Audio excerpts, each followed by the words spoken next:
Well, today is September 6th here in Indiana. Last time I'm using this seeder. It's actually sold to a friend of mine who borrows it all the time. Thought I'd do a quick review of the good and the bad. Not a whole lot of bad, but there is a few drawbacks, but there is a lot of positive things too. This here is a 12-foot 3-point hitch, as you can see. It's the standard edition alfalfa or small seed box with, you know, the optional, I guess, they call it grass box on the back. Today I'm running 40 pounds per acre approximately on a grass alfalfa mix. So I'm going to run this thing wide open. You know, this type of seed mix is not really in the chart. Brillion, the company, you can actually mail them samples and they will run it through and give you kind of a guideline where you need to be. But for me, I've used it enough. I think I will struggle to reach my 40 pounds per acre, but you can see there's a lot of grass in there. And I would run it in the back box, but it goes from not enough to way too much. So it has a blade system in there with just openings. I use a drill bit to gauge it, and there's actually a drill bit chart from Brillion, but that one's just over 3.5, and this one's just under 3.5. So there is a discrepancy between each side, which is annoying, and it goes from not enough to way too much, way too easy. It's a broad spectrum, but to get that alfalfa mix calibrated would be a nightmare, and it's not like it holds anymore. They're the same size box, and this one's a lot more precise. And the biggest drawback to this one here is the seed box. I mean, I just put 200 pounds, so I'll do 5 acres, you know, and on the alfalfa, straight alfalfa, you can do about 17 acres, I believe, at, you know, around 20 to 25 pounds per acre. I like to seed high. I know they say you don't need to, but it just helps, I think, a nice thick stand. It germinates, you know, thickly. It creates a canopy, keeps the weeds out, keeps the moisture in for longevity of the stand. I know in a drill situation, I think you got to back it down because all your plants are in rows and they bunch up together versus being scattered. So I think you can get a thicker stand with these, and it pushes the rocks down. But yeah, this the only drawback is I would like to see this box go to here, and I'd like to see this box to be at least, I mean, there's plenty of room back here, you know, double that size, and have another chain system to run it, and have the meters. I got a Brillion till and seed. It has a plastic fluted meters, kind of like what you'd see on a grain drill. It's got a set of sprockets you can just pop on and off to change the gearing, which is nice, and I've never really changed it, but this here is pretty much stuck. I wanted to get a turf maker model, but then the seed rate was too high for the alfalfa.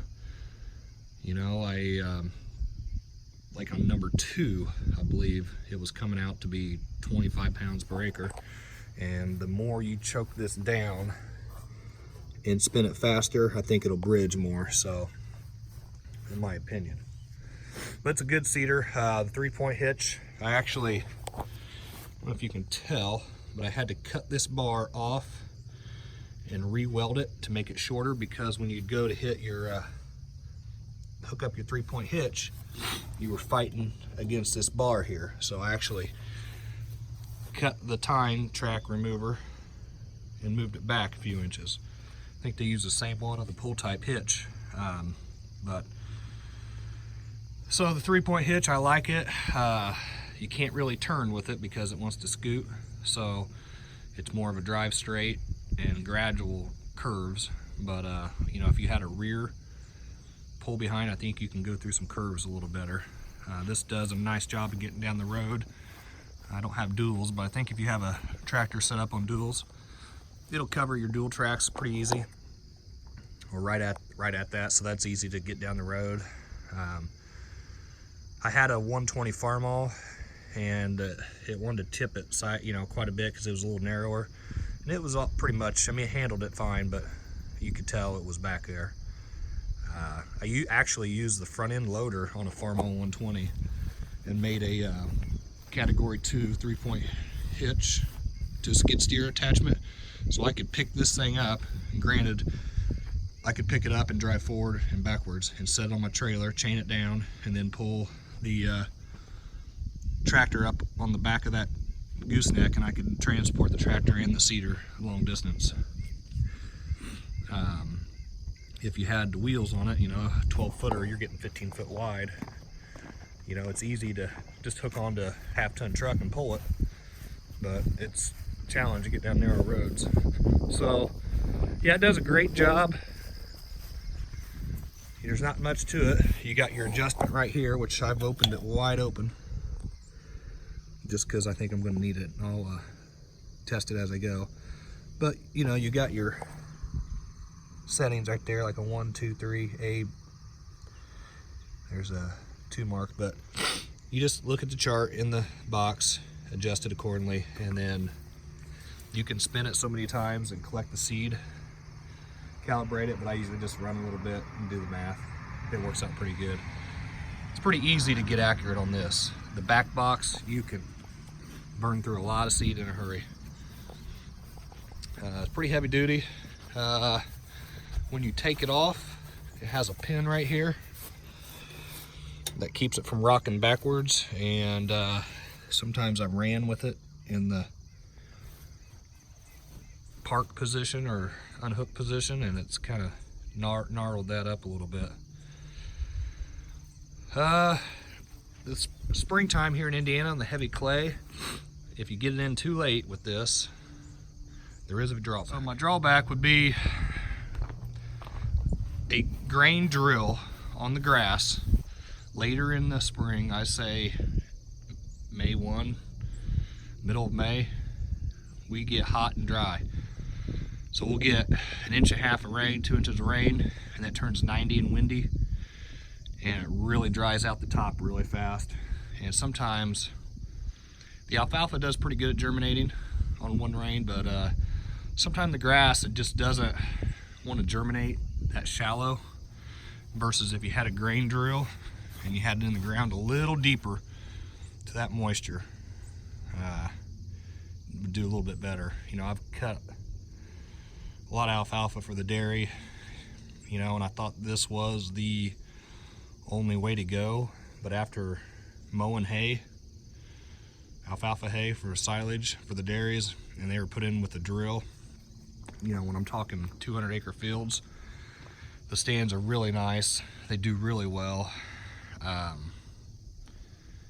And you can buy huge 60-foot drills nowadays, or most commonly around here 30 and 40 footers, but those are a lot more readily available, and you can also do a lot more different types of seeding with them. So if you have the 36-foot model of this, I think they do have some bigger boxes and some other options that this would really need. They're $100,000, and strictly you can only do alfalfa, or grass. I mean, there's a local sod farm company around here, they just bought a couple years ago the 36-footer.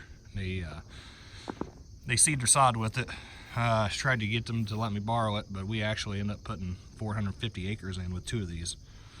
One 3-point hitch and one pull type. One tractor had RTK, so it went every other pass, and then followed up with this one here. It's actually a friend of mine. I borrowed his tractor. It was a nice John Deere 6115R. So it worked out pretty good, but a lot of filling, every 15 to 20 acres. Stop, fill, between 2 of us. And we were getting 24 foot done in time at 2 guys, 2 operators, 2 tractors. So I think a grain drill, a good grain drill, properly set up, and a firm seed bed before you drill it. So if you take a land roller, roll it, and then drill it, and then I would almost roll it again. I think you can get some really, really good rock-free results. But you know, this does its job. Going to go do 10 acres, 2 5-acre patches, so you know, for this, for the money, I think these things are $15,000 new or cheaper. Does a good job.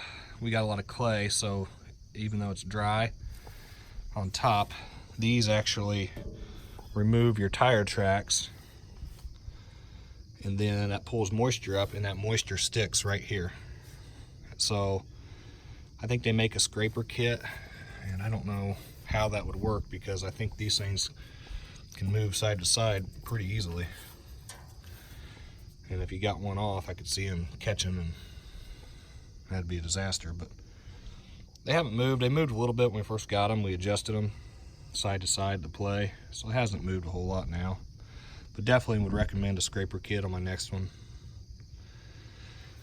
So we had a couple of them, had a little dirt that got some residual moisture in there. Clean those out and they should come through. But I like how you can see this, so you can see the draw working.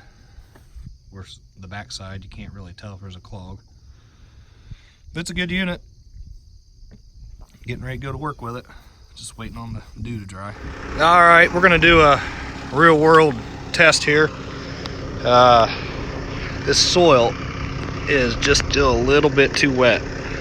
It's a sandy loam, you know, not real heavy clay, but it's just silty, sandy, loamy, sticky. So the problem is it's really soft. I had to raise my my link, tilt it back, get these scratchers because it was making the dirt stick even worse. When the first couple passes around the outside edges, it was a little bit wetter, and you can tell, I mean, it firms it really nice, but you know, I'm still leaving a footprint. But you know, let's check the box. I got it opened all the way up and it was plumb full. 40 pounds per acre. It's probably going on about right, maybe a little light. You know, if you had a drill, I mean, some of that seed's getting down in there. I'd like to see it worked in there just a little bit better. This is not ideal conditions, but as wet as this ground stays, it should germinate quick. It should come up, and if we get some rain, it'll kind of work that. As loose as it is, it's not real hard. It should work that seed down into the soil. Doing a good job. Just wish it's a little drier. It's you can tell when I change in color. Rained a inch and, well, not an inch, 3/4 a couple days ago. They had it disked and dried on top, and then they hit it with a field cultivator with a drag tooth on the back. It's worked up a little too deep. We'll get it done.